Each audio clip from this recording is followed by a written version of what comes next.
जिस दौर से हम लोग, हमारा देश, हमारा लोकतंत्र आज गुजर रहा है और जो एक भयानक खेल चल रहा है पूरे लोकतंत्र को कैप्चर करने का, हाईजैक करने का, उस खेल को हमारे नेता राहुल गांधी जी, खरगे साहब, वेणुगोपाल जी, प्रियंका जी, जयराम रमेश जी, तमाम नेता हमारे, हम सब बार बार आपके सामने लेकर आते हैं। और इसलिए नहीं लाते कि साहब कुछ राज्यों में हम जीते, कुछ राज्यों में हम हारे, लगातार ये सवाल भी आते हैं, उस पर भी जवाब दूंगा मैं आपको।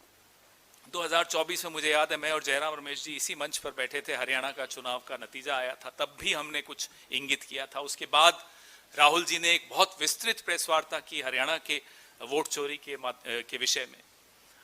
कर्नाटका के अलंग जहां 6015 वोट का हेरफेर कैसा हुआ था वो आप सबके सामने रखा। महाराष्ट्र में 5 महीने के अंतराल में 40 लाख कैसे नए वोट इंसर्ट कर दिए गए, लिस्ट में डाल दिए गए, वो हमने आप सबके सामने रखा। ऐसे अनेक उदाहरण आपके सामने रखे।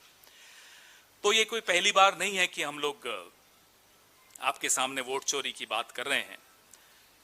एक वोटर लिस्ट के जो फ्रॉड से, उसके अलावा SIR की चाबुक और परिसीमन का चक्रव्यूह, ये 3 तरीकों से आप देख रहे हैं कि कैसे पूरी चुनावी प्रक्रिया को अपने कब्जे में लिया जा रहा है।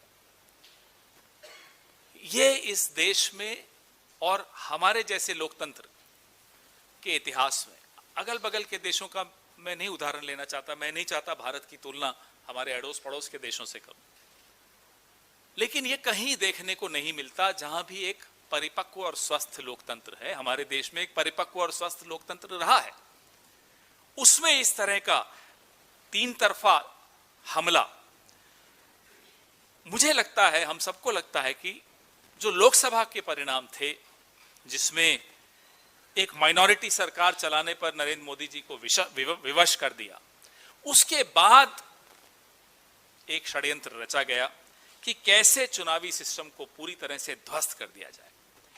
ऐसा नहीं है कि हम इन 5 राज्यों के चुनावों के बाद ऐसी बात कर रहे हैं। जैसा कि मैंने आपको कहा, कई लोग कल से पूछ रहे हैं, अरे साहब केरला में तो आप नहीं बोलते वोट चोरी हुई है, SIR हुआ, तमिलनाडु में नहीं बोलते। तो साहब ध्यान से कान खोलकर आप लोग सब सुन लीजिए, आपके माध्यम से कह रहा हूं। कमल कहां खिलता है? कमल खिलाने से पहले पहले कीचड़ फैलाना पड़ता है। जहां जहां कीचड़ फैलाया वहां वहां कमल खिला। अब तमिलनाडु में कीचड़ नहीं फैल पाया तो कमल नहीं खिल पाया, केरला में कीचड़ नहीं फैल पाया तो कमल नहीं खिल पाया। तो यह कह देना कि जहां कांग्रेस जीत जाती है या गठबंधन के साथी जीत जाते हैं वहां तो आप नहीं कहते कि SIR की मार पड़ी या वोट चोरी के माध्यम से कुछ हुआ या ज्ञानादेश हुआ, ज्ञानेश क्या नाम है, ज्ञानादेश हो गया, वहां तो नहीं होता।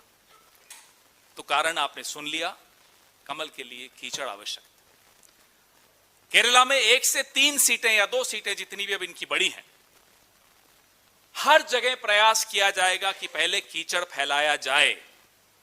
आप इनका टूल किट देख लीजिए, आप इनका मॉडल देख लीजिए, पहले कीचड़ फिर कमल। यही हुआ, यही होगा अगर हम सही वक्त पे, हम और आप जागे नहीं तो।